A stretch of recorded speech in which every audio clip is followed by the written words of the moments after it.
London didn't fall silent under the Blitz. It roared. Sirens braided with the thud of impact, and hospital corridors became tributaries feeding into operating rooms where time drained faster than blood. In 8 months of aerial bombardment from September 7, 1940 to May 11, 1941, more than 40,000 civilians were killed and many more wounded, with London absorbing the majority of the attacks and damage.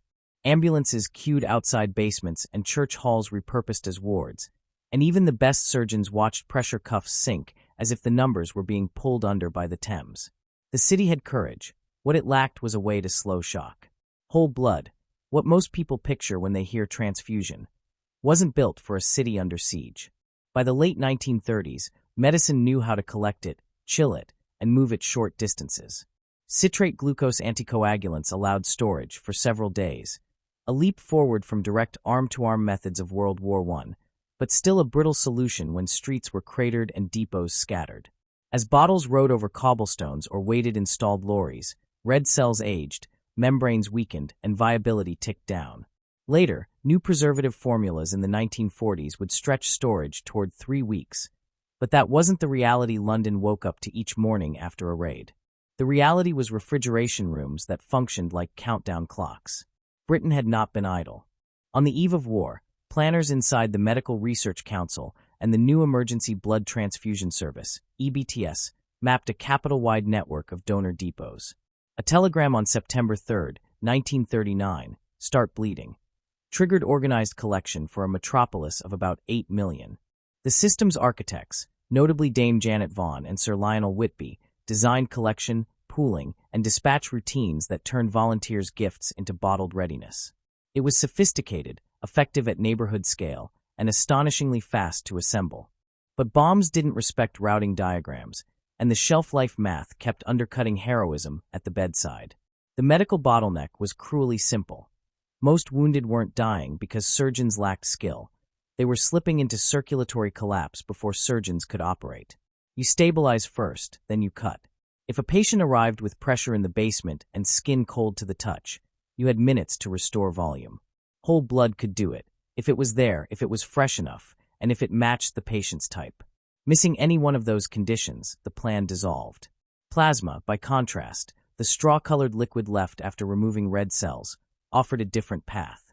It carried proteins that held fluid in vessels, restored volume, and bought the one resource a bombardment made scarce: time. In wartime practice, its lack of red cells meant far looser type constraints than whole blood, a decisive logistical advantage when triage lines were 20 deep and labels smudged with soot. But wanting plasma at scale and delivering it under fire were separate problems. Liquid plasma shipped cold still depended on the same fragile chain that was failing whole blood. A depot could be perfect on paper and useless by nightfall if the road to the hospital splintered. London's EBTS raced to pool, chill, and dispatch stocks. The Army Blood Transfusion Service did the same for troops in Britain and abroad. Yet planners and ward sisters kept running into the same arithmetic. Supply grew linearly. Casualties arrived in spikes. Every strike that toppled power or blocked a bridge shaved hours off the life of glass bottles lined up under humming fans. This is the context that made a radical idea feel less like audacity and more like necessity. If plasma could be turned from liquid into a shelf-stable solid, dried, vacuum-sealed, and later brought back with sterile water, then hospitals wouldn't be at the mercy of every pothole and blackout. Instead of racing a bottle against its own decay, medics could carry kits that didn't need a thermometer or a generator to survive. In World War II, these dried plasma units would become standard Army-Navy packages, each a compact promise. Solids from roughly 300 cubic centimeters of pooled plasma in one bottle, sterile water in the other, tubing and needle included, ready to turn powder into pressure at a cot side or crater's edge. The concept didn't just tweak logistics, it rewrote them for a battlefield. London's crisis was therefore more than a story of bombs and bravery. It was a systems failure begging for a systems fix. Raids didn't just collapse roofs, they collapsed scheduling, refrigeration, and cross-matching under duress. Even as the British network professionalized recruitment and collection, the Blitz's cadence kept outrunning cold chain physics. The city needed a fluid strategy that didn't behave like a perishable. And beyond Britain, planners in Washington were already eyeing the Atlantic problem. how to move life-saving volume across an ocean patrolled by submarines without losing it to time or temperature along the way. That's the needle-the-dried plasma idea aimed to thread, turning humanitarian aid into something shippable, stackable, and survivable. Even with plasma poised to change the math, there were shadows on the horizon, some obvious, others only visible in hindsight. Pooling plasma from many donors simplified field use, but it also introduced disease transmission risks that medicine of the early 1940s did not fully understand. Later in the war, separate hepatitis crises, including a massive, contemporaneous yellow fever, vaccine episode that used human serum, would push militaries to rethink how they screened and formulated blood products. None of that complexity was visible to a ward nurse in 1940 facing 3 patients and 1 viable bottle. What was visible was that dried plasma could be stored, counted, and crucially, there when nothing else was. By the winter of 1940, then, Britain was fighting 2 battles at once.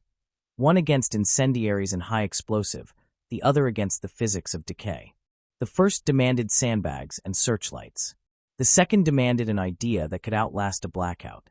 The promise of a bottle that wouldn't die on the shelf was more than chemistry. It was a way to make minutes, and in that season, minutes were life. He wasn't supposed to be there, not in that lab, not in that moment of history. Charles Richard Drew had every reason to fail before he even began.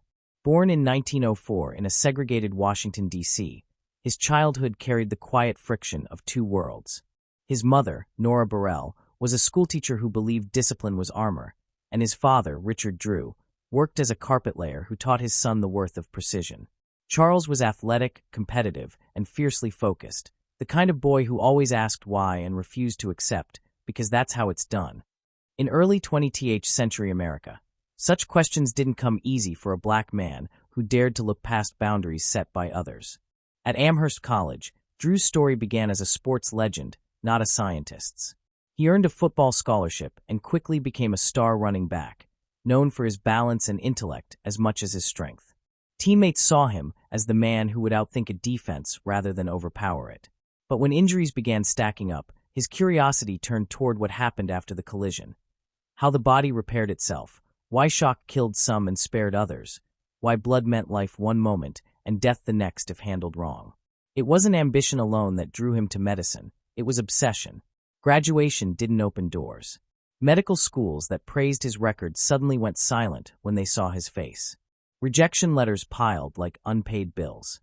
Overqualified for the colored schools, too colored for the white ones, a friend later summarized. But Drew didn't chase approval, he chased a lab. In 1928, McGill University in Montreal accepted him on merit alone. There, he found both challenge and clarity.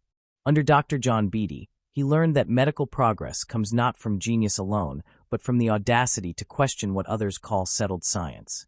Drew's lab notes from McGill were meticulous, tiny handwriting that alternated between calculation and philosophy. If we can control the decay of tissue, can we not also control the decay of time? By 1933, Drew graduated second in his class, an achievement that should have placed him in elite American hospitals. Instead, he returned home to find that segregation was still stronger than skill. The major institutions wouldn't touch him. So he joined Howard University, one of the few historically black medical schools in the nation, to teach surgery in underfunded facilities with limited resources. To his students, he was tireless and demanding, known for saying, "The difference between a good surgeon and a great one is in how long he keeps asking questions." Those questions found their battleground when he won a Rockefeller Fellowship in 1938, a rare ticket into the white-dominated medical research world. Columbia University's College of Physicians and Surgeons took him on as a surgical resident, though accepted might be too strong a word. Many colleagues viewed him as a curiosity, a black surgeon with a calm voice, immaculate posture, and notebooks filled with sketches of centrifuges and fluid dynamics equations. He wasn't there to prove he belonged. He was there to solve something no one else could. Under the mentorship of Dr. John Scudder at Presbyterian Hospital, Drew was asked to study why banked blood sometimes causes transfusion reactions. Most researchers would have limited their focus to chemistry. Drew did not. He dissected every layer of the process, from collection to storage to transfusion technique, treating each step as part of a living ecosystem. He realized the question wasn't why does stored blood fail, But why do we store the whole thing at all? He began separating red blood cells from plasma, spinning them in centrifuges at different speeds, logging how long each could survive and under what temperatures. Where others saw containers of fluid, Drew saw a timeline. In those years, the medical establishment treated plasma as a byproduct, useful only in limited laboratory experiments. Drew saw something else, a medium that could transcend the logistics strangling field medicine. Plasma carried the clotting factors and proteins that prevented collapse, and it didn't require blood type matching in emergencies. More importantly, it lived longer. To Drew, this was more than a curiosity. It was a revolution hiding in plain sight. He lived in the lab, often sleeping beside the centrifuge tables, a pillow tucked against an anatomy atlas. His notes described the constant hum of machines, the faint smell of alcohol and copper wiring, the way light bounced off the glass bottles like a promise. At times, it felt less like research and more like a siege. Every failure, every spoiled sample or contaminated batch, was a reminder that the world outside wasn't waiting for him to succeed. Yet every new test brought him closer to the truth. Blood could be divided, stored, and recombined without losing its essence.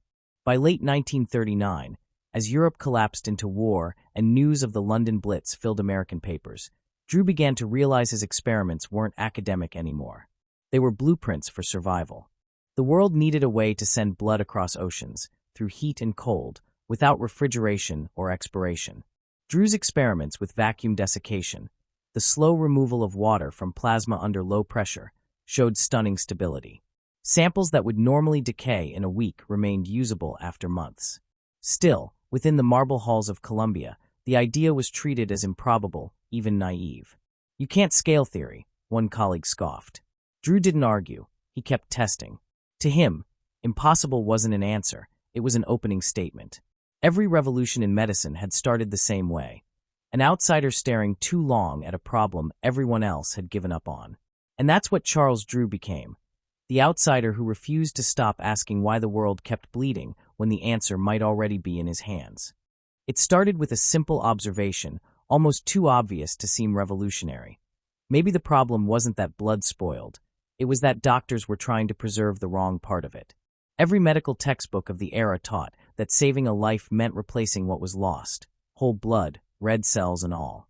But Charles Drew began to suspect that saving a life didn't always require duplication. Sometimes it required prioritization. Whole blood was fragile because it was alive. Red blood cells ruptured under cold storage, their membranes thinning, leaking potassium, turning what once carried oxygen into a toxic sludge. But plasma, the pale yellow liquid that made up more than half of blood's volume, was different. It was inert enough to survive separation, full of proteins that helped blood maintain pressure, and it didn't care about blood type. You could give it to anyone in shock, and by time for a surgeon to step in. To Drew, that made it the most valuable element in medicine's arsenal, a weapon hidden in plain sight. He tested his theory relentlessly. In the basement of Columbia Presbyterian Hospital, amid the rhythmic whirring of centrifuges, Drew spun countless vials of blood until the red settled to the bottom and the straw-colored plasma floated above like sunlight through water. Each day, he refined the process, varying spin speeds, storage temperatures, and preservatives. He kept logs down to the decimal, writing observations in tiny letters that slanted forward, as if even his handwriting refused to rest. His colleagues thought he was wasting his time on what they called half-blood. Drew saw it differently. Plasma wasn't half a solution. It was the key to saving all of them. When he began experimenting with vacuum desiccation, his research crossed from laboratory curiosity into outright heresy. The idea was audacious. Remove the water content from plasma, leaving behind a concentrated powder that could be stored indefinitely. Then, when needed, reconstitute it with sterile water and transfuse as if it had never been touched. To most doctors, this sounded like science fiction, alchemy masquerading as medicine. But Drew wasn't guessing. He had data. He noted that when plasma was desiccated slowly under vacuum at low temperatures, the proteins retained their structure and remained functional. When rehydrated, the plasma reacted identically to fresh samples under the microscope. He ran transfusion trials on surgical patients, recording how their vitals responded compared to those who received freshly drawn blood. The numbers were undeniable. 96% effectiveness. No signs of rejection. No visible degradation. What he was witnessing wasn't just chemistry, it was time being reversed. Bottles that had sat untouched for weeks behaved as though they'd been drawn hours ago. And if that could happen in a basement, what might it mean on a battlefield? What might it mean for a city like London, where men and women were bleeding out under rubble because their lifeline expired in transit? Word of his results began to ripple quietly through the medical corridors of New York. Some dismissed it as luck, others as an anomaly that wouldn't hold up under scrutiny. But one man, Dr. John Scudder, Drew's mentor and one of the few who understood the implications, encouraged him to document every step. Scudder had seen bright ideas die in committee meetings. He wasn't going to let that happen to this one. He told Drew, "You're not working on a product. You're building a system." That phrase became Drew's mantra. A system. Not just an experiment that worked in a lab, but a repeatable, scalable process that could be executed anywhere, by anyone. He envisioned plasma collection centers in every major city, donors registering and being processed with clockwork precision, refrigerated trucks carrying vials to central labs where plasma could be separated, dried, sealed, and shipped overseas. It wasn't just innovation, it was infrastructure. But to make that happen, Drew had to confront medicine's greatest enemy, bureaucracy. The Red Cross, the military, and the medical establishment were deeply conservative institutions. They trusted what was proven, not what was promising. To them, the idea of replacing whole blood transfusions with reconstituted powder sounded like madness, an untested gamble in an already dangerous time. Still, Drew pressed forward. He designed his own prototypes for vacuum chambers using scavenged parts and repurposed refrigeration equipment. He worked 16-hour days, often sleeping in the lab, living off black coffee and cafeteria sandwiches. Assistants said he spoke to his machines as if they were soldiers in formation. "We'll get you there," he would murmur while watching the gauge needle settle at the perfect pressure. He wasn't chasing glory, he was chasing certainty. Late one night, after weeks of failed desiccations, Drew finally produced his first stable batch of plasma powder. He labeled the bottle simply, Batch 01. Then he added water, shook the glass, and watched the amber liquid reform. He examined it under a microscope. No ruptured proteins, no clouding, no sign of degradation. He injected a small sample into a rabbit. The animal not only survived, it thrived. The plasma had worked. Drew stood over the microscope and whispered, "It's alive again." He didn't smile often, but that night he did. Because he knew what he had just done. He had made blood that didn't die. And in that moment, the line between miracle and method blurred. He had found a way to store time itself. The war didn't know it yet, but its deadliest enemy had just been outsmarted. Not by a general, not by a weapon, but by a surgeon who refused to stop asking why. By late 1940, Drew's discovery had matured into a tangible process, repeatable, efficient, and terrifyingly bold. But the world outside his laboratory was still skeptical, anchored in convention and fear. The British government, drowning under the Blitz, sent out an urgent appeal to the United States for help. "We need blood plasma immediately. Without it, our wounded will die." The directive landed on the desk of Dr. John Scudder, Drew's mentor, who immediately saw the impossible scope of what was being asked. Moving fragile, refrigerated blood across an ocean crawling with German U-boats? Madness. It would spoil long before it reached a single hospital.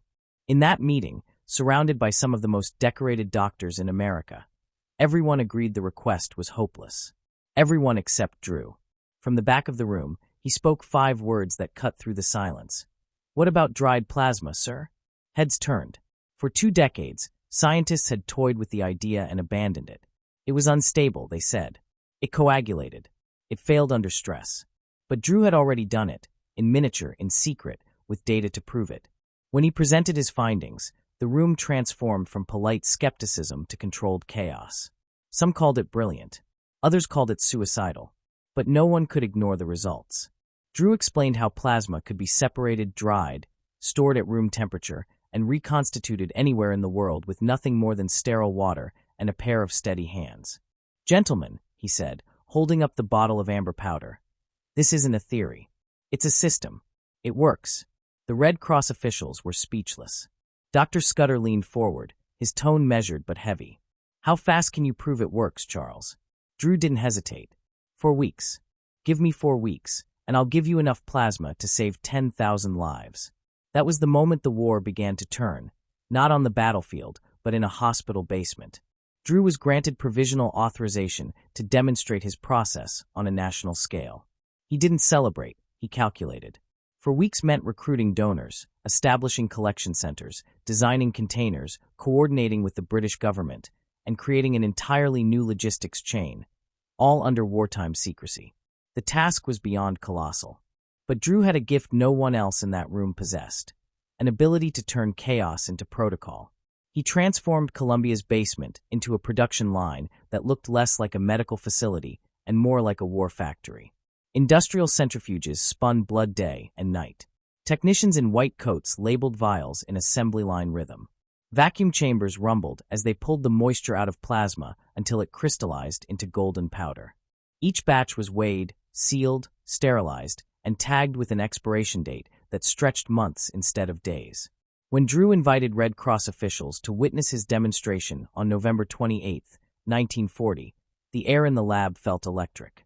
The room smelled of alcohol and metal. 6 refrigerators lined the wall, humming in unison.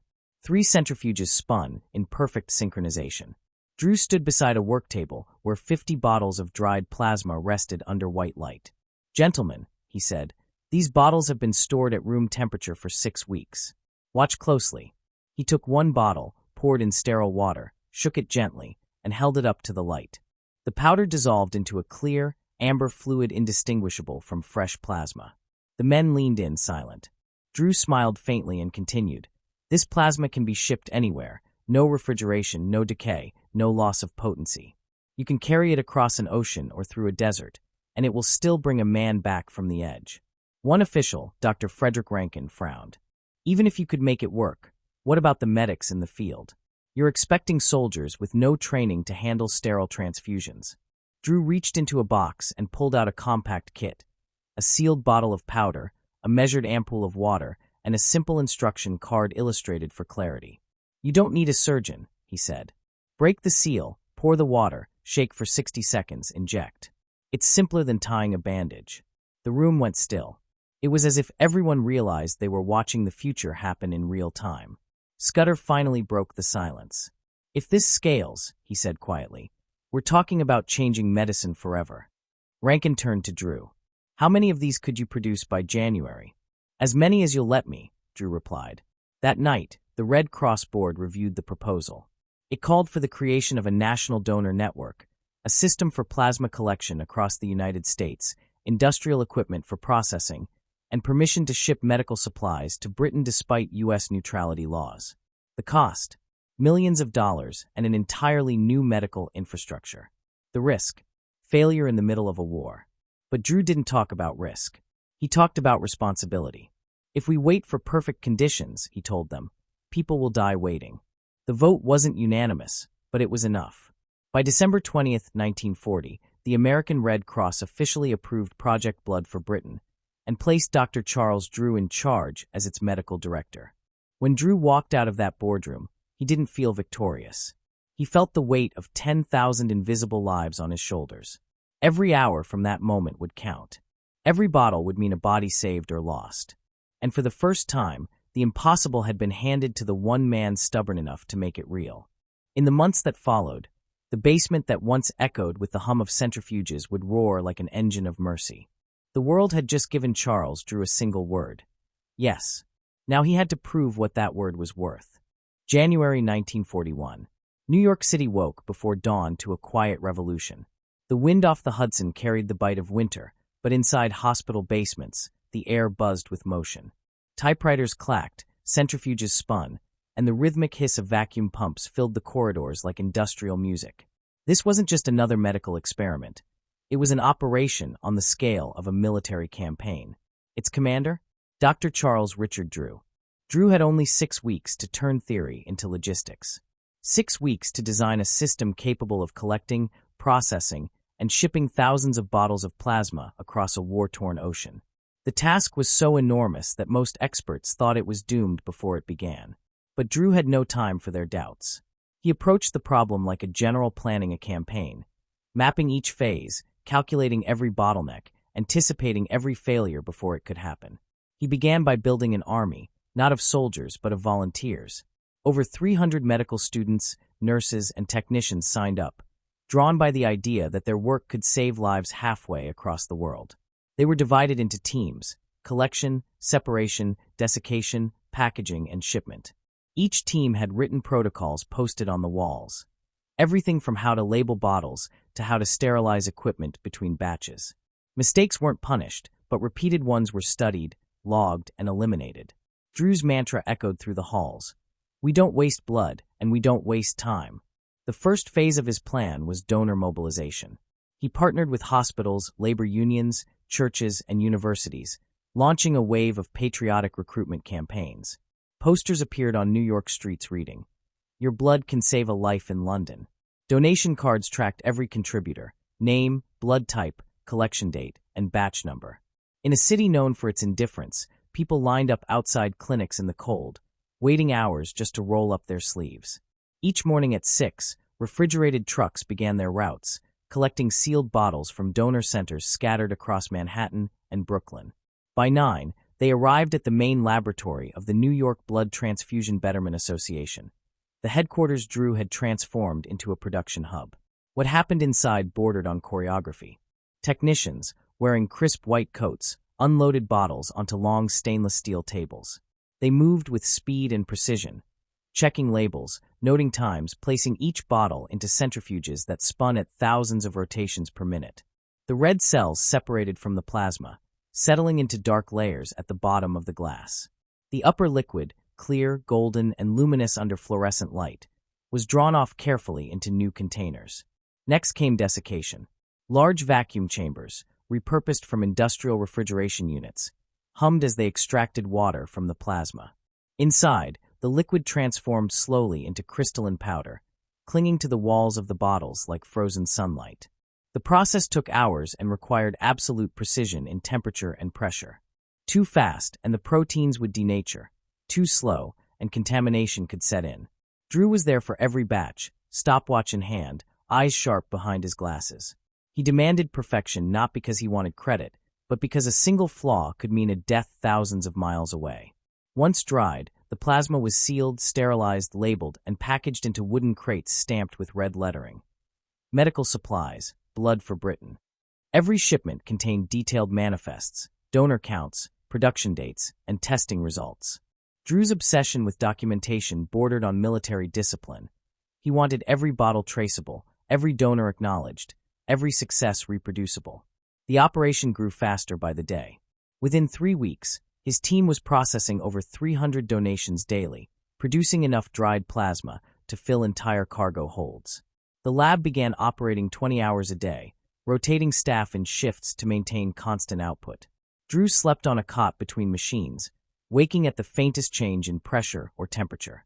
"The centrifuges talk to me," he joked once, "and I don't like what they're saying when I'm not here." On January 15, 1941, after 40 exhausting days, the first shipment, 1,500 bottles of dried plasma, was loaded aboard the SS American Farmer, a cargo ship bound for Liverpool. Drew and Scudder stood on the Brooklyn docks, watching stevedores stack crates into the ship's hold. The sky was a dull gray, the ocean colder than steel.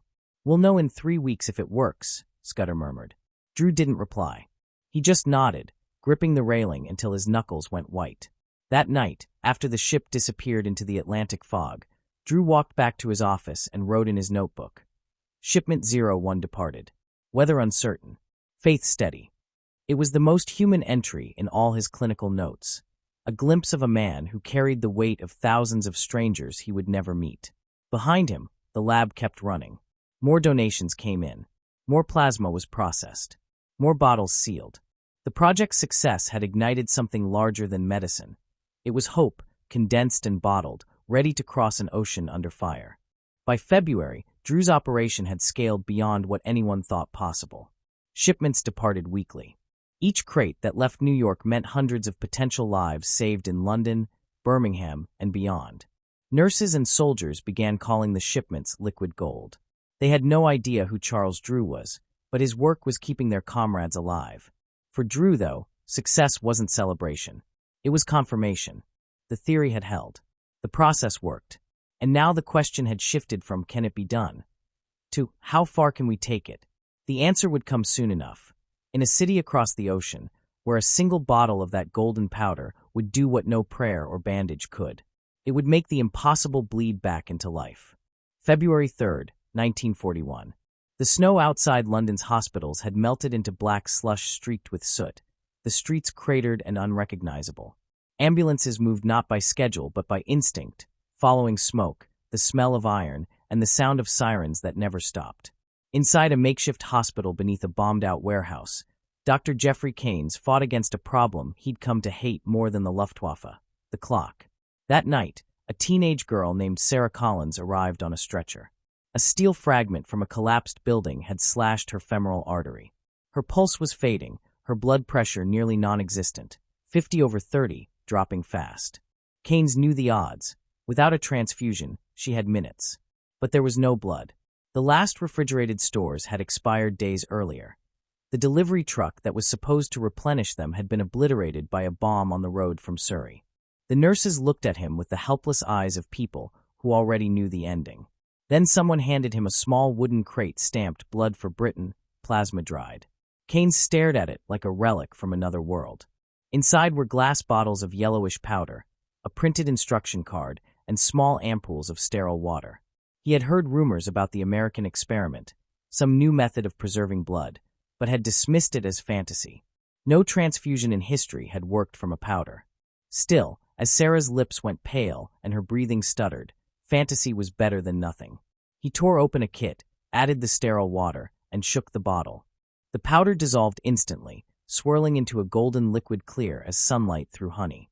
The nurses moved with rehearsed precision, connecting the 4-line to her arm. For a moment, nothing happened. Then, slowly, the monitors began to climb.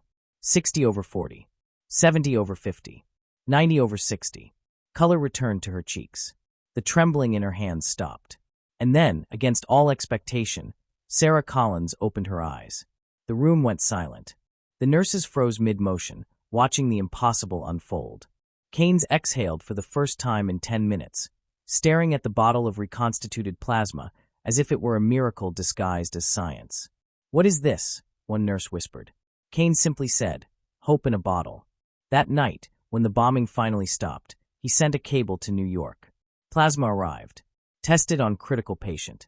Complete success. Send more. That single message ricocheted through the American Red Cross headquarters like an electrical current. Every technician who had spun, dried, and sealed plasma bottles now understood what their sleepless nights had accomplished. The experiment wasn't just working, it was rewriting battlefield medicine in real time. Over the next 4 months, Blood for Britain became a lifeline. Drew's operation in New York scaled up with assembly line precision. By May 1941, more than 14,000 donations had been collected and processed, producing over 5,000 liters of plasma shipped to Britain. Each crate that survived the Atlantic crossing meant hundreds of transfusions. The results were staggering. British survival rates for hemorrhagic shock patients climbed from 71% to 96%. Average stabilization time dropped from 45 minutes to 12. In statistical terms, Drew's plasma had achieved what the most advanced military surgeons could not. It was buying time faster than war could take it. In letters and field reports, doctors who had once scoffed at the idea of powdered blood now called it the single most effective medical advancement of the war. Soldiers wrote home about the mysterious amber liquid that brought the dying back. One British officer described it bluntly. "Before plasma, we lost 3 in 10. After plasma, we saved 9 in 10. The transformation wasn't only medical, it was psychological. For the first time since the Blitz began, medics felt they had an edge against death. They carried the plasma kits like talismans, tucked in their field bags alongside morphine and bandages. Each bottle represented a promise that someone, somewhere across the ocean, had thought of them before the moment came. Meanwhile, in Drew's lab, shipments multiplied. The centrifuges never stopped. The sound became the heartbeat of an operation that now stretched across 2 continents. Every successful cable from London fed his determination. He wasn't a man prone to outward emotion, but when one report detailed how plasma had saved an entire group of children pulled from a bombed school, he quietly closed the lab door, sat at his desk, and let the weight of it sink in. The British press soon caught wind of the miracle from America. Newspapers ran headlines like "Powdered Blood Saves Blitz Victims," and American science turns dust into life. But Drew's name was barely mentioned. To most readers, the innovation was credited to the Red Cross as a faceless institution. Drew didn't correct them. Recognition wasn't his goal, results were. And the results spoke louder than any headline. Across London, Birmingham, and Liverpool, dried plasma turned basements into operating theaters and despair into survival. The same girl, Sarah Collins, who had nearly died that February, later returned to thank Dr. Keynes personally. She brought with her the empty plasma bottle, cleaned and polished. On its label, still legible, were the words batch number 01, prepared under the direction of Dr. Charles R. Drew. For the first time in human history, blood could outlive the body that donated it. It could travel oceans, cross continents, and resurrect the dying long after its giver had gone home. The world had found its miracle in a bottle, and the man behind it was just getting started. ChatGPT said. By the summer of 1941, Blood for Britain had transformed from an emergency project into a full-scale global operation. The results were undeniable. Tens of thousands of lives saved, countless soldiers stabilized, and hospitals reporting recovery rates that once seemed impossible. The Red Cross headquarters was flooded with praise from both sides of the Atlantic. But behind the applause came whispers, political, racial, and institutional, that would soon turn Drew's triumph into a battlefield of its own. The American military had taken notice. The U.S. wasn't yet fully at war, but it was preparing. Reports of the British success reached Washington, and high-ranking officials saw potential not only in humanitarian aid, but in combat medicine. In early 1941, the Army Medical Corps requested that the American Red Cross establish a national blood program for the U.S. military, modeled after Drew's methods. It was, in every sense, the ultimate validation. Drew's techniques would now be used to save American soldiers as well. He was appointed director of the first American Red Cross blood bank, a historic appointment that should have cemented his name beside the giants of modern medicine. Yet, within weeks, he began to sense the familiar tremor of resistance, soft at first, then unmistakable. The system he built so meticulously was now being reshaped by men who didn't understand its science and didn't respect the man who made it possible. Behind closed doors, meetings turned political. Red Cross administrators, many of whom had barely stepped into a laboratory, worried less about efficiency and more about optics. The military brass wanted control. Government liaisons wanted credit. And in the middle of it all was Drew, the architect of a miracle, watching as bureaucracy took his blueprint and began to smother it under policy. The first cracks appeared in April 1942, when a new military directive arrived from the Surgeon General's office. It stated that blood donations from African Americans shall be segregated from those of whites. The reasoning was as blunt as it was baseless: to maintain troop morale. No science, no data, no logic, just prejudice masquerading as procedure. For Drew, the order was personal and intolerable. He had built the entire blood plasma system on the scientific principle that plasma has no race. Once separated from red cells, it carried no trace of ethnicity, only life. He knew that fact better than anyone on Earth because he had proven it repeatedly, under a microscope, in test tubes, in hospitals, and on battlefields. He wrote a public statement that cut through the hypocrisy like a scalpel. There is no scientific basis for segregating blood by race. Blood types are universal. The policy is unscientific, immoral, and an insult to those who give blood to save lives. The Red Cross refused to back him. In quiet rooms lined with polished wood and soft voices, they explained that it wasn't their decision, it was military policy. They needed to avoid controversy. They suggested he simply focus on the technical work and leave the politics to others. But for Drew, the line had already been crossed. He could not stand by while science was twisted to fit superstition. He resigned. To the public, it seemed like a routine administrative change. To those who knew, it was an act of defiance as bold as any discovery he had made in the lab. In walking away, Drew risked his career, his funding, and his influence. But he preserved something more important, his integrity. After his resignation, he returned to Howard University, the same institution that had first given him a chance when others had refused him entry. He became the chief of surgery and began training a new generation of black physicians, hammering into them the lessons the world had forced upon him. That excellence was not a request for permission, and that every scientific breakthrough must be defended not only with data, but with courage. His students remembered him as both precise and poetic, a man who could explain the fluid mechanics of plasma separation with the same passion others used to describe music. He demanded the impossible from his interns because he demanded it from himself. When one of them once complained that his standards were too high, Drew replied, "There's no such thing as excellence too high when you're the one they're waiting to doubt." Meanwhile, his methods spread far beyond his reach. The U.S. military expanded plasma collection to every major city. His protocols were replicated, refined, and deployed worldwide. Field medics carried reconstitution kits stamped with diagrams he had drawn by hand. The same system he had been forced to leave was now saving soldiers in Europe, North Africa, and the Pacific, men who would never know the color of the doctor who made their survival possible. But Drew's resignation didn't go unnoticed. Within the black medical community, he became both a symbol and a challenge, a man who had cracked the scientific code of survival and yet still had to fight to prove his humanity.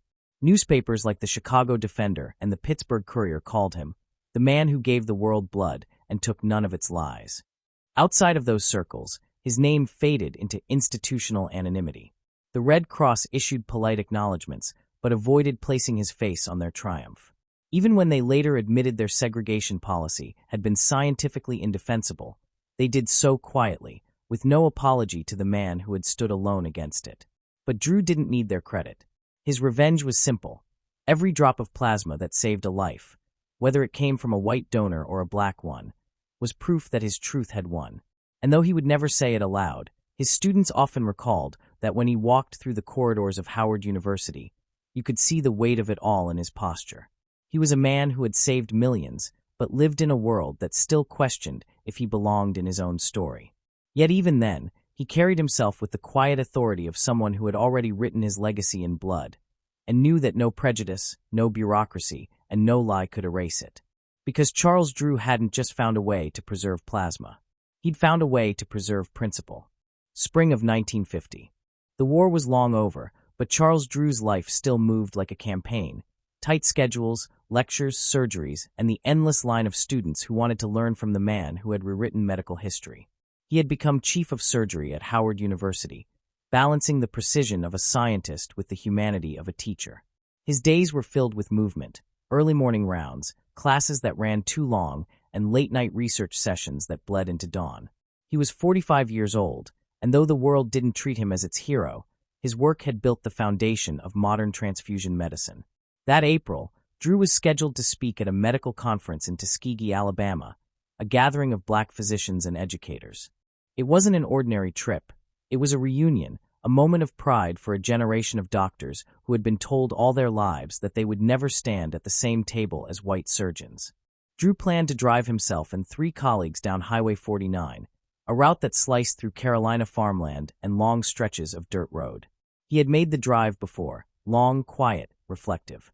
The kind of road where a man could think about how far he'd come. At 8 a.m. on April 1st, 1950, somewhere near Burlington, North Carolina, his car hit a patch of loose gravel. The tires skidded, the steering wheel locked, and the vehicle rolled. When it stopped, mangled in a ditch, Drew was pinned in the driver's seat, unconscious, his chest crushed. His passengers, injured but alive, were pulled from the wreck by passing motorists. Drew, bleeding internally, was rushed to Alamance General Hospital, the nearest facility. Here is where history begins to blur. In the years that followed, a myth took root, a story so haunting it felt more symbolic than factual. The story said that Charles Drew, the man who revolutionized blood transfusion, bled to death because a segregated hospital refused to treat him. It spread quickly through newspapers, church sermons, and classrooms. To many, it was the perfect, tragic irony. The black doctor who gave the world blood denied his own. But the truth, though less cinematic, was just as heavy. Alamance General Hospital did treat him.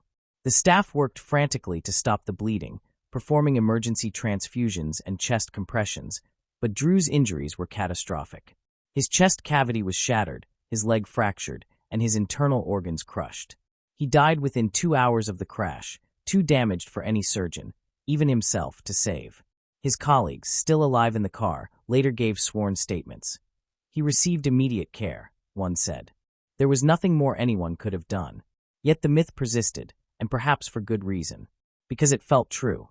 It resonated in a country where black men and women had indeed been refused treatment for less, where hospitals labeled, white only turned away those who shared Drew's skin. The story endured because it wasn't about one man's death. It was about the truth of the world he lived in. When news of his passing reached Howard University, classes stopped. Students filled the hallways in silence, some openly weeping. One young surgeon recalled seeing Drew's car pulled into the hospital parking lot, its frame bent like tin. "He was indestructible to us," he said. "We couldn't imagine the world without him." His funeral drew crowds that stretched for blocks. Doctors from across the country, black and white, stood side by side, something rare in 1950 America. Among them were men who had once dismissed him, now whispering tributes to the mind that had outpaced them all. Drew's casket was simple, his ceremony modest, but his legacy hung heavy in the air like the smell of antiseptic in a clean ward. At Howard, his students established the Charles R. Drew Memorial Foundation, pledging to carry on his work in medical education and blood research. Within a decade, his name would grace hospitals, universities, and research centers around the world. Yet for years, the myth overshadowed the man, the legend of the doctor who bled to death, becoming shorthand for racial injustice, quoted in textbooks and documentaries. But maybe that myth, even if wrong in detail, was right in spirit. Because Drew did die from a wound America still hadn't healed, the wound of being brilliant in a world determined to doubt him. He never sought fame, never demanded monuments.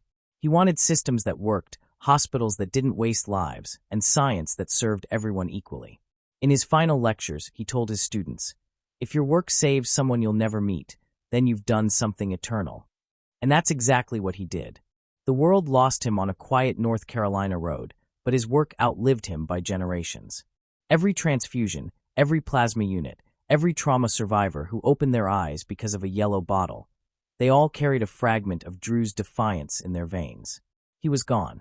But his invention, the bottled pulse that turned death into delay, kept moving, kept saving, kept proving him right. And perhaps that's why the myth survives. Not because people need to believe he died unjustly, but because they need to remember how fiercely he lived justly. In the aftermath of Charles Drew's death, America moved forward, but the imprint of his work deepened with every passing year. The war had ended, but the systems he created, the networked blood banks, the standardized collection protocols, the science of plasma preservation, became permanent fixtures of modern medicine. What had begun as an emergency lifeline for bombed-out London was now the foundation of global transfusion science. The numbers were staggering. During World War II alone, over 13 million units of plasma were produced using Drew's methods. His dried plasma system reduced spoilage from nearly 50% to less than 1%. Survival rates for soldiers suffering hemorrhagic shock skyrocketed, from 43% before plasma's introduction to over 96% by 1944. It was, as the U.S. Surgeon General later wrote, the single most effective medical advancement of the war. But beyond the military triumphs, the human stories multiplied quietly.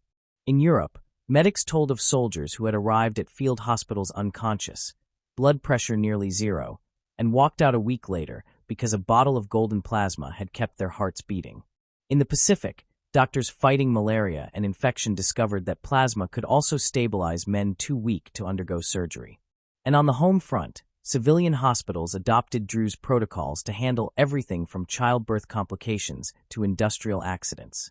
Each statistic represented something almost sacred, a pulse pulled back from silence. And yet, even as Drew's data spoke with precision, history's memory proved selective. Committees and institutions took credit, patents were filed under administrative names, and headlines spoke of the American Red Cross's innovation, rather than the man behind it. Drew himself had refused to patent his process, insisting that medical knowledge belonged to everyone, not to individuals. "Blood is not property," he had once told a journalist. "It's a gift. We only make sure it reaches the people who need it." Still, the weight of his contribution couldn't be erased by bureaucratic omission. Every major blood service organization in the decades that followed, whether in London, Paris, New York, or Tokyo, used protocols that could be traced line by line back to Drew's early dissertation, Banked Blood, a study in blood preservation. The centrifuge speeds, the separation ratios, the desiccation pressures, all his fingerprints, hidden in plain sight. By the 1950s, blood banks were no longer experimental. They were infrastructure. The systems he designed were now the unseen arteries of every hospital in the developed world. The American Red Cross, once cautious, now collected millions of donations annually. They quietly revised their policies on racial segregation in blood storage, a policy Drew had condemned before it ever took effect. Science, finally, caught up to his truth: blood has no color. But the impact of his work went further than medicine. His example reshaped what was possible for black scientists in America. Young researchers who had read about him, many of them attending historically black colleges, saw in his story not tragedy, but blueprint. They entered laboratories, medical schools, and hospitals once closed to them, often quoting his words. Excellence is not about opportunity. It's about preparation meeting resistance. Drew's influence rippled into public health programs, military medicine, and humanitarian response. When earthquakes struck cities in Asia, when hurricanes tore through the Caribbean, when wars reignited in Korea and Vietnam, every relief team carried plasma kits built on his principles: dried, portable, easy to deploy. His formula had outlived the conflict that birthed it and adapted seamlessly to peace. Decades after his passing, an American Marine who fought on Iwo Jima wrote a letter to the Red Cross. "I don't know the name of the doctor who invented plasma, but whoever he was, he saved my life. I took shrapnel in the gut. I was bleeding out. The corpsman gave me plasma right there in the sand. By the time I reached the aid station, I was stable. I came home, got married, had 3 kids. 50 years later, I'm writing this letter because of him." That letter would circulate internally for years, until someone finally scribbled the name at the bottom: Charles R. Drew. By the turn of the century, blood donation had become so normalized that few stopped to wonder who had made it possible. The Red Cross collected over 6.8 million donations annually, and plasma derived from those donations saved over 4 million lives every year. Behind every sealed bag of blood in a hospital cooler, behind every transfusion performed on an accident victim or a child in surgery, there was a trace of Drew's vision: life that could be preserved, packaged, and shared without boundaries. Modern trauma medicine, emergency transfusions, organ surgeries, battlefield stabilization would not exist without him. His methods form the backbone of not just blood banking, but all biomedical logistics. The ability to collect, preserve, and mobilize life-saving material under any conditions. The same logic used to dry plasma would later be adapted to store vaccines, antibiotics, and eventually synthetic blood products. And yet, Drew never saw himself as a hero. When Columbia University once offered to name their blood bank after him, he declined. "This isn't about me," he said simply. "It's about the people who need blood to survive. If my work helps them, that's enough." But the numbers tell a different story. They refuse to hide what modesty tried to erase. Because every digit on every chart, every life saved, every recovery recorded, every bottle of plasma sealed and shipped, was written in the language Drew taught the world: precision, compassion, and defiance. He proved that science could outlast prejudice, that systems could be engineered to serve humanity equally, and that one person's conviction could ripple through generations. And for all the lives he never met, the truth remains as unshakable as the data he left behind. Dr. Charles Richard Drew didn't just save 10,000 lives during a war. He built a framework that has saved hundreds of millions since. The world changed faster than anyone could have imagined, but Charles Drew's work didn't fade, it evolved. His principles of separation, preservation, and reconstitution became the quiet architecture beneath every modern disaster response, every battlefield medical unit, every emergency ward that hums with fluorescent light and urgency. What he built in that basement lab in 1940 was never just a process for blood. It was a system for survival, a blueprint that humanity would return to every time it faced chaos. When the Korean War erupted in 1950, just months after Drew's death, medics carried compact plasma kits into trenches and evacuation tents. His design, the glass ampoule, the sterile water, the minimal instruction, was unchanged. Decades later, in Vietnam, helicopters became flying laboratories stocked with plasma derived from his formula. Wounded soldiers received transfusions before they even touched the ground. The method that Drew built for bombed-out London was now saving lives in tropical jungles halfway across the planet. Then came the civilian frontier. By the 1960s, American hospitals had absorbed Drew's methodology so thoroughly that blood banks were no longer considered experimental. They were essential infrastructure. The same centrifuge principles he'd written about in his dissertation became standard training for medical technologists. Every major hospital had a blood lab that mirrored his New York operation. Donors, processing, storage, and dispatch, all parts of a system he'd once improvised in a basement on a borrowed budget. When humanitarian crises struck, the world instinctively reached for Drew's playbook. In 1970, during the Biafran War, the International Red Cross used dried plasma to treat malnourished and wounded civilians in remote African villages with no refrigeration or roads. During the 2004 Indian Ocean tsunami, field medics used plasma derivatives that could be reconstituted in minutes, based on his same 80-year-old principle, to stabilize victims trapped under debris. In every corner of the world, from earthquake zones in Haiti to battlefields in Ukraine, the lesson Drew had left behind continued to whisper through medical tents and trauma wards. The simplest system saves the most lives. But what truly made his legacy immortal wasn't the technique, it was the logic behind it. He had proven that life-saving science could be industrialized without losing its humanity. That efficiency and empathy weren't enemies, but allies. In Drew's mind, medicine was not just a profession, it was a form of engineering. You could design compassion. You could manufacture mercy. Modern emergency medicine operates on that same faith. When a car crash victim is stabilized with saline and plasma expanders before surgery, that's Drew's idea. When an earthquake survivor receives stored plasma from donors continents away, that's Drew's supply chain. When a trauma ward activates its mass casualty protocol and refrigerated blood flows in from multiple banks like a single organism, every ounce of that efficiency carries his DNA. Even technology has followed his curve. The cryopreservation systems used to store organs and stem cells are direct descendants of his blood bank model. Biotech firms developing synthetic plasma still rely on the temperature curves and protein stability equations he mapped in 1939 by hand. The machines are digital now, the storage units sleek and automated, but the heartbeat inside them is still his. If you trace every life-saving network backwards, every ventilator convoy, every field hospital, every Red Cross truck that hums through a storm, you eventually arrive at the same silhouette. A man in a basement, sleeves rolled, notebook open, staring at a vial of liquid gold and whispering, "We can make this last." And he was right. The blueprint he left behind didn't just teach the world how to move blood. It taught the world how to outweat fragility, how to prepare for the worst, and build systems that keep working when everything else fails. It became the invisible infrastructure of hope, a process simple enough to survive war, poverty, and time. Today, the protocols Drew created continue to evolve into digital coordination platforms, mobile donor networks, and AI-driven supply chains. Yet the philosophy remains unchanged. Preserve what matters, move fast, and never let the clock win. Every modern emergency, whether it's a hurricane, a bombing, a pandemic, leans on Drew's principles. Hospitals calculate survival rates, manage inventory, and ration supplies using systems he would recognize immediately.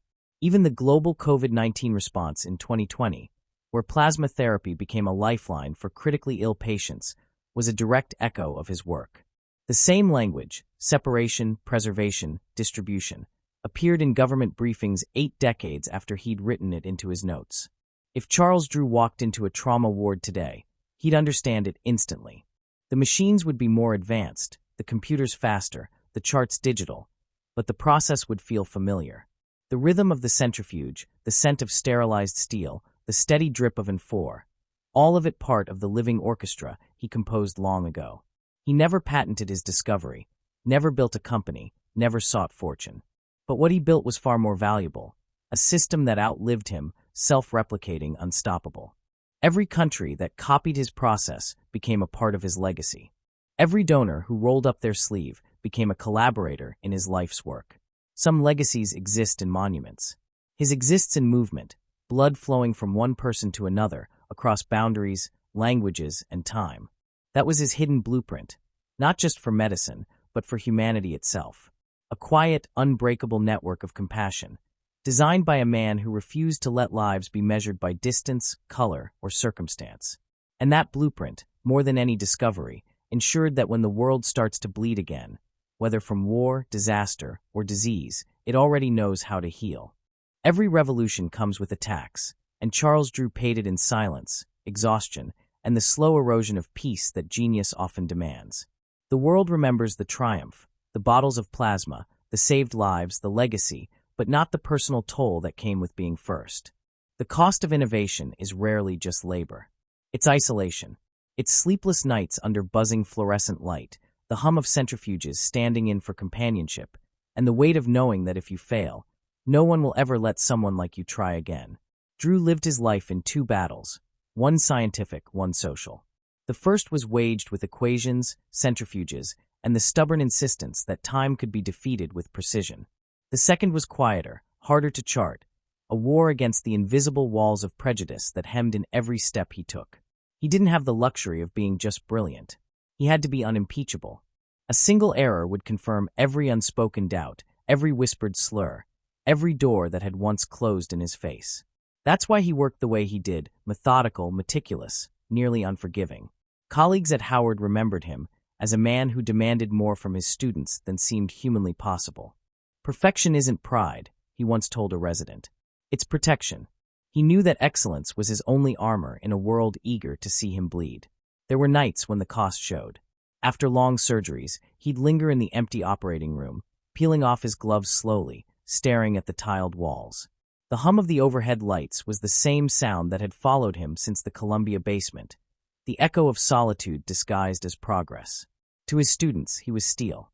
To his wife, Lenore, and his 4 children, he was quieter, kind, reflective, but never truly at rest. Even at home, the weight of unfinished work followed him like a shadow. He wasn't immune to anger, though he rarely showed it. When news reached him that institutions had rebranded his innovations without credit, he would retreat to his office, close the door, and write notes he never sent. Letters addressed to no one and everyone. History loves its myths, one read. But myths don't build systems. People do. He never fought for his name to be on the labels. He fought for the systems to remain intact. To him, immortality through function mattered more than immortality through fame. But being first is lonely work. You move so far ahead that the world looks smaller behind you. Drew's colleagues admired him, but few could match his pace or his perspective. The higher he climbed, the thinner the air became. And though the scientific community eventually caught up to his findings, socially, the country lagged far behind. America had adopted his blood banks, but not his equality. It had taken his science while denying his right to stand unchallenged among its founders. He understood that contradiction intimately. "We can make blood last forever," he told one student, "but we can't make justice travel at the same speed." That duality, progress wrapped in pain, defined his final years. At Howard, his lectures grew broader, more philosophical. He spoke of innovation not as invention, but as responsibility. To be the first, he told his students, means you have to open a door and hold it, even when no one thanks you. Especially then. He urged them to pursue medicine not for recognition, but for transformation, to build something that outlived their names. In private, he kept meticulous notebooks filled not with formulas, but reflections. Notes about ethics, race, medicine, and what it meant to serve in a world still catching up to its own science. His handwriting, once sharp and disciplined, softened in those final pages. "The work is never ours alone," he wrote. "We carry it until someone else can." The pressure of leadership, the constant tension of excellence under scrutiny, wore him down in ways no data could quantify. But Drew never complained. He had built systems meant to endure, and in that endurance, he found his own kind of peace. His life had proven that knowledge could cross oceans, that science could erase borders, that one man's determination could turn compassion into infrastructure. But for every life he saved, a piece of him was spent. Hours traded for progress, years shortened by the grind of perfection. That's the hidden cost of being first. You don't get to rest in the world you build. You just make sure others can. And maybe that's how he wanted it. His students would later say that Drew seemed to sense his life would be short, though he never said why. Perhaps he knew that the kind of flame needed to light a path like his couldn't burn quietly for long. Perhaps he understood that legacy isn't about how long you live. It's about how long your work refuses to die. Because in the end, that's what it means to be first. You pay the price in solitude, but you leave behind a world that can finally stand in the light you struck from the dark. Time has a way of polishing memory, of turning struggle into story, and story into symbol. But Charles Richard Drew's legacy never needed polishing. It was already pure, the kind of brilliance that refuses to fade because it keeps working long after the man himself is gone. His life didn't end in the crash. It multiplied, branching out through every vein of modern medicine, through every generation of doctors, medics, and donors who unknowingly carry his vision forward every single day. The years after his death were quiet at first. His family returned to Washington, his students kept his classes alive, and the hospital where he taught renamed its surgical center in his honor. But history, slow as it is, eventually caught up. As the civil rights movement gained momentum through the 1950s and 60s, Drew's story resurfaced, not just as a tale of scientific triumph, but as proof that genius knows no color and that excellence, even when silenced, echoes forever. In 1976, the United States Postal Service issued a commemorative stamp bearing his face, his gaze steady, his expression calm, an image of dignity in a country still learning what that word truly meant. Schools, hospitals, and medical centers across the world began adopting his name. Charles R. Drew University of Medicine and Science in Los Angeles, Drew Medical Center in Dallas, and dozens more. Every plaque, every dedication, every citation whispered the same truth. This man's work built the blood of modern civilization. But beyond the honors, Drew's philosophy reshaped how the world thought about medicine itself. He believed that science was not just about discovery, it was about distribution. He taught that knowledge hoarded in journals meant nothing unless it could reach the wounded, the poor, the forgotten. Medicine, he wrote once, isn't about who knows most. It's about who helps first. That principle became the foundation for modern humanitarian medicine. The World Health Organization's global blood programs trace their methodology directly to Drew's work. Community-based donor networks, universal plasma storage standards, and rapid deployment systems for crisis response. Even the United Nations Medical Logistics Protocols for Disaster Relief, used from Haiti to Gaza to Nepal, mirror his wartime model almost word for word. His innovations also seeded the future of biotechnology. Plasma fractionation, blood component therapy, and even synthetic oxygen carriers evolved from the groundwork he laid. The multi-billion-dollar plasma industry of today, supplying clotting factors for hemophilia, immunoglobulins for immune disorders, and albumin for shock therapy, stands on the bones of his experiments. Modern medicine's quiet empire of blood began in that Columbia basement, under his watch, with the hum of glass and steel. Yet the soul of his legacy isn't found in profit or patents. It lives in rituals of compassion. A teenager donating blood for the first time, a nurse labeling a plasma bag, a medic shaking a bottle before rushing it into a soldier's arm. All of them are participants in Drew's living system. They don't say his name, but they enact his dream. That one person's gift can ripple through the world and return as life to another. In the 21st century, as pandemics and wars redefined global health, Drew's ideas reemerged once more. When doctors turned to convalescent plasma therapy during the COVID-19 crisis, his research was cited again, 80 years after he first wrote that plasma carried more than just proteins. It carried potential. The technology had evolved, the world had changed, but the logic was the same: preserve, share, and save. And now, artificial intelligence manages blood supply chains. Plasma products can be shipped by drone into disaster zones. Cryogenic tanks store platelets for months. But look closely, and you'll still see his fingerprints. Every barcode unit, every database entry, every transfusion match algorithm traces back to one idea: that no drop of blood should be wasted. Not because it's rare, but because it's sacred. The irony of Drew's life is that his genius was both invisible and inescapable. You may never read his name in a textbook, but you'll find his impact pulsing in every emergency room, every ambulance, every child who wakes up after surgery because someone somewhere gave a part of themselves.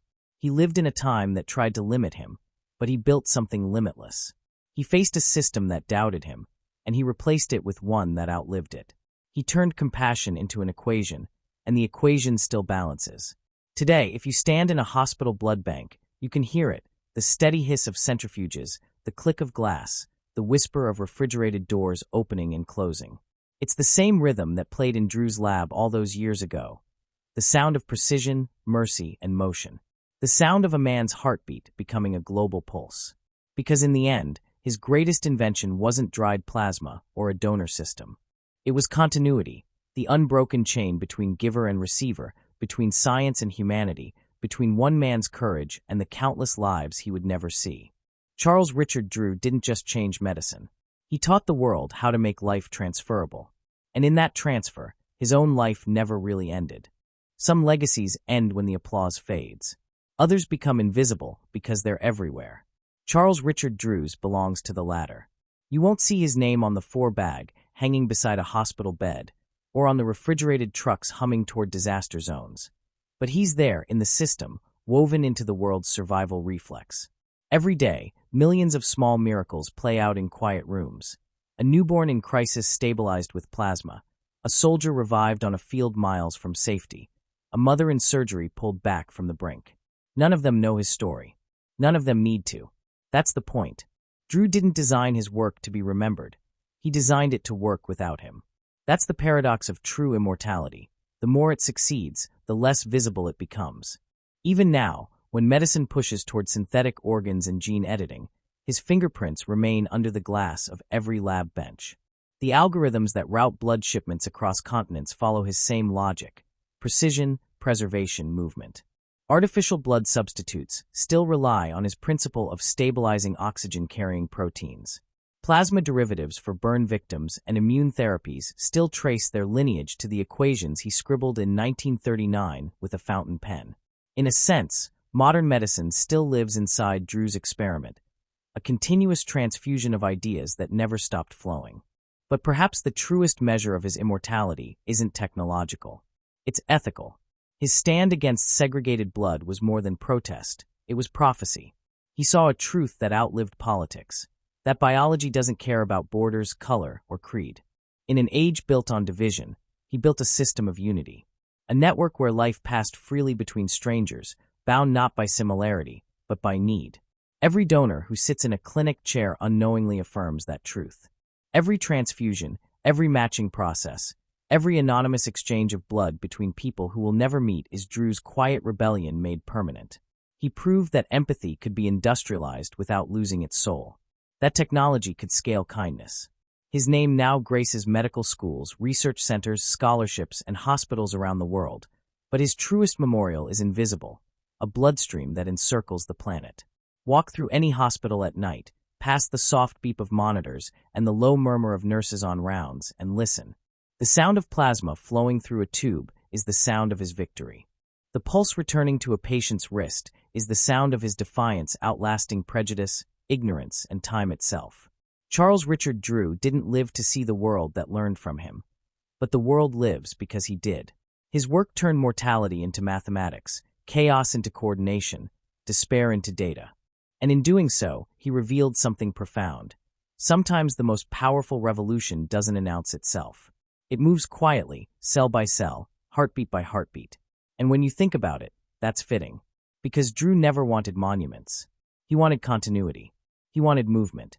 He wanted blood to flow where it was needed most. That's the kind of immortality no stone can hold. Because the moment one life ends and another begins, when a drop of blood moves through a tube and restarts a failing heart. That's Charles Drew, still working, still saving, still here. 80 years have passed since a young surgeon in a dim New York basement decided that blood shouldn't die in a bottle. The war he fought wasn't just against time.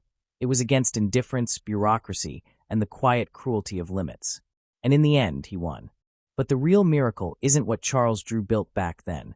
It's how much of him still circulates in the world today. Every ambulance siren that cuts through the night, every cooler of plasma loaded into a helicopter, every transfusion line threaded into a patient's arm. Those are his fingerprints, still moving, still saving, still defying decay. Think about that for a moment. One man, once dismissed for his skin, reshaped the very fabric of how humanity keeps itself alive. He didn't change the world with speeches or protests. He did it with process, with persistence, with science sharp enough to cut through hate. Drew's work proved something that outlived every war and every wall that tried to contain it. Life is a shared resource. Every donor, every medic, every nurse continues his system each time they pass hope from one body to another. That chain, unseen but unbroken, is his heartbeat carried forward. If you trace it, you'll find him everywhere. In the emergency rooms of Lagos and Los Angeles. In the disaster tents of Haiti and Syria. In the blood drives at high schools and sports arenas. He exists wherever humanity decides that compassion should move faster than death. And that's why his story still matters, not as a history lesson, but as a mirror. Because the world Drew dreamed of still isn't perfect. It still bleeds from the same wounds of inequality and ignorance. But his life left us a remedy, a working example of how courage and intellect can heal what fear divides. So the next time you see a nurse hanging a bag of plasma on a stand, or a donor rolling up their sleeve, remember this. That's not just blood. That's proof that one person's conviction can ripple across a century. Charles Richard Drew didn't just teach us how to preserve life. He taught us that progress, like blood, must always keep flowing. And as long as it does, as long as there's someone somewhere saving a life they'll never know, his pulse never really stops.